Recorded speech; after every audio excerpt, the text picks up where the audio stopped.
नमस्कार, मेरा नाम श्रुति जुनेजा है, मैं कोलकाता से हूँ। Basically born and brought up from Kolkata only. आज इस वीडियो के माध्यम से मैं अपनी लाइफ़ की ट्रांसफॉर्मेशन स्टोरी आप लोगों से शेयर करना चाहती हूँ। मैं एक कंज़र्वेटिव मारवाड़ी फैमिली को बिलॉन्ग करती थी, जॉइंट फैमिली में रहती थी और जब से मैंने होश सँभाला, मैंने अपने घर में हमेशा एक टेंशन का माहौल देखा, फाइनेंशियल प्रॉब्लम्स देखा, घर में काफ़ी झगड़े भी हुआ करते थे और एक झगड़े, टेंशन और फाइनेंशियल प्रॉब्लम्स के बीच के माहौल में रहते-रहते 15-20 साल एक बच्चे के अंदर में जो इनसिक्योरिटी, फ़ियर जो आ जाता है, कुछ ऐसी ही इनसिक्योरिटी और कुछ फ़ियर मेरे भी अंदर आ गया था। इस वजह से फ्यूचर के लिए बहुत सारी एक्सपेक्टेशन, एक परफेक्ट लाइफ, एक माई लाइफ माई रूल, इस तरह की फीलिंग मेरे अंदर आ गई थी। करीब 20-22 साल की उम्र में मेरी शादी इंटरकास्ट मैरिज हुई। मैं मारवाड़ी थी, मेरी शादी पंजाबी से हुई। पर वो शादी भी होना एक बहुत बड़ा स्ट्रगल था मेरी लाइफ में, क्योंकि फैमिली बहुत कंज़र्वेटिव थी। तो जल्दी से कोई हाँ नहीं कर रहा था और इसके लिए भी मुझे बहुत स्ट्रगल करना पड़ा। तो उसमें भी एक टेंशन का माहौल था, उसमें भी एक इनसिक्योरिटी से अंदर से हो गई थी कि पता नहीं ये शादी हो पाएगी भी कि नहीं। तो इस तरह से बचपन से इनसिक्योरिटी से जीते हुए फिर शादी को लेकर भी इनसिक्योरिटी के साथ जब मैंने अपने लाइफ में के नेक्स्ट फेज़ में एंटर किया, तो बस अंदर से ये था कि अब लाइफ में कोई प्रॉब्लम ना हो, क्योंकि ऑलरेडी बहुत कुछ देख चुके हैं, बहुत कुछ झेल चुके हैं। तो बस कुछ भी अब बुरा ना हो, हमेशा भगवान से मैं यही प्रे करती थी। बहुत पूजा-पाठ भी करती थी, मंदिर भी जाती थी, व्रत भी रखती थी। तो शादी के बाद मैंने अपनी लाइफ़ को परफ़ेक्ट बनाने के लिए अपने करियर पर ध्यान दिया, अपने रिलेशन पर ध्यान दिया, एक अच्छी सोशल लाइफ़ बनाने पर ध्यान दिया और मैंने काफ़ी तरह के जॉब्स किए, काफ़ी तरह के बिज़नेस किए ताकि मैं अपने पैरों पर खड़ी हो सकूँ, अपना एक नाम बना सकूँ, अपनी एक पहचान बना सकूँ। फैमिली में भी क्योंकि इंटरकास्ट मैरिज था, तो इन-लॉज़ की तरफ से भी एक्सेप्टेंस नहीं था। तो अपनी एक जगह बना सकूँ as a daughter in law family में, उसके लिए मैंने काफ़ी एफ़र्ट्स डाले। पर सब कुछ तो लाइफ़ में पिक्चर परफेक्ट नहीं होता है ना। हम अगर कोशिश करें, पर हमारी कोशिश करने के बावजूद भी सामने वाले से हमेशा पॉजिटिव रिस्पॉन्स मिले, ये ज़रूरी नहीं है। हम अपने बिज़नेस या अपने करियर में अगर कुछ करें और वहाँ पे भी अगर हर समय प्रॉफ़िट हो, ऐसा ज़रूरी नहीं है। तो फ्रेंड सर्कल में भी अगर हम अपना पूरा 100% दे रहे हैं, पर सामने से भी फ्रेंड्स से वैसे ही रिस्पॉन्स मिले जैसा हम चाहते हैं, वो भी ज़रूरी नहीं है। तो जब जब मुझे वैसा नहीं मिला response in terms of career, in terms of family, in terms of social life, तो धीरे-धीरे करके ना एक इरिटेशन मेरे अंदर बिल्डअप होने लगा, एक सवाल मेरे अंदर बिल्डअप होने लगा कि क्यों ऐसा मेरे साथ हो रहा है कि मैं अपने करियर में अपना 100% दे रही हूँ, फिर भी मेरे को डिज़ायर्ड रिज़ल्ट नहीं मिल रहा है। मैं अपने फैमिली या सोशल लाइफ में जितना 100% दे रही हूँ, मुझे उसका उतना डिज़ायर्ड रिज़ल्ट नहीं मिल रहा। तो ये इरिटेशन बहुत ज़्यादा मुझे अंदर से परेशान करने लगा और एक टाइम ऐसा आया कि सच में अंदर से ये आया कि भगवान है भी क्या इस दुनिया में? क्या मैं सिर्फ़ दुखी होने के लिए पैदा हुई हूँ?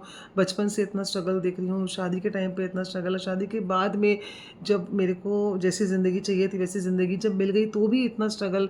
तो एकदम से ना अंदर से जैसे लग रहा था जैसे किसी ने कुछ झंझोड़ दिया हो और सवाल इतने ज़्यादा खड़े हो गए कि उसका जवाब ही नहीं मिल रहा था। और अंदर से बस ये आ रहा था कि कैसे शांति मिले, कैसे मैं अपने माइंड को जो इतना ज़्यादा मेरा चल रहा था, अंदर से बहुत घुटन जैसी महसूस हो रही थी, जीने की इच्छा नहीं हो रही थी। ऐसा लग रहा था जैसे कि मैं कुछ खा लूँ, कुछ पी लूँ, कुछ ऐसा कुछ कर लूँ कि मैं मर ही जाऊँ। तो ऐसे इस तरह के थॉट्स मेरे अंदर आ रहे थे।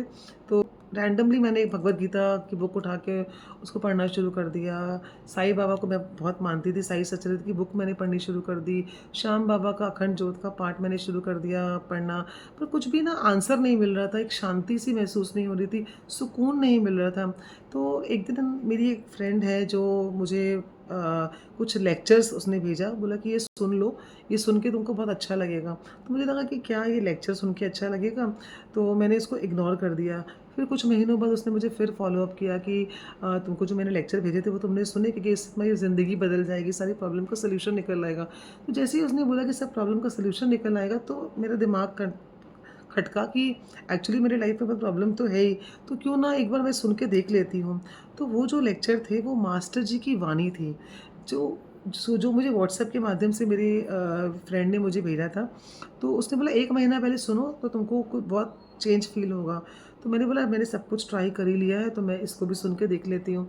तो मैंने 1 महीना जो वो मुझे भेजती गई वो मैं सुनती गई और 1 महीने के बाद मेरे को ये महसूस हुआ कि मेरे सिर के ऊपर से कोई 100 किलो का बोझ किसी ने उतार दिया हो। क्योंकि इसके पहले मेरे को अपना सिर इतना हेवी लगता था, अंदर इतना भारीपन लगता था, इतना मतलब इतनी अशांति लगती थी कि कुछ भी बात, कोई भी किताब, कोई भी ग्रंथ मेरे अंदर सुकून नहीं ला पा रहे थे। मैं मंदिर जा रही थी, मैं मस्जिद जा रही थी, मैं गुरुद्वारे जा रही थी, मैं चर्च भी जा रही थी, हर जगह मैं जा रही थी। पर कहीं भी मुझे सुकून नहीं मिल रहा था। तो पर ये क्या चमत्कार था कि वो जो मैंने 1 महीना सिर्फ़ सुना, मतलब सुन के बड़ा अजीब लगेगा कि ये कैसे पॉसिबल है कि कुछ सुन के एक सुकून मिले। तो मैंने सिर्फ़ 1 महीना सुना और 1 महीने के बाद मुझे फ़ील हुआ कि ओह माय गॉड! ये क्या था? ये सुन के मुझे इतना हल्कापन क्यों महसूस हो रहा है? अब ये कोई वहम नहीं हो सकता, क्योंकि अगर वहम होना होता तो मैं तो बहुत कुछ सुन रही थी, बहुत कुछ पढ़ रही थी, तो तब तब हो चुका होता अगर वहम ही होना होता।